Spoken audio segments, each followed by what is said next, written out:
আসসালামু আলাইকুম ভিউয়ার্স, কেমন আছেন? আজকে চলে এসেছি আনএক্সপেক্টেড একটা ভিডিও নিয়ে।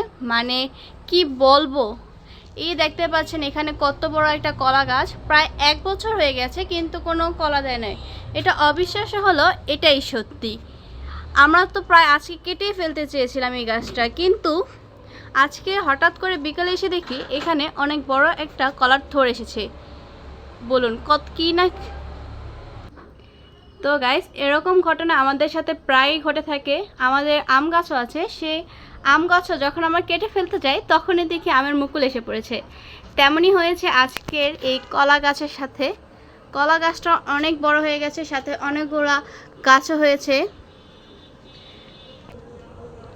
তো এটা আমাদের নিজেদের হাতে কলা গাছ, প্রায় 1 বছরেরও বেশি সময় আগে আমরা এই গাছটা লাগিয়েছি। তো আজকে এই হয়েছে, মাশাআল্লাহ।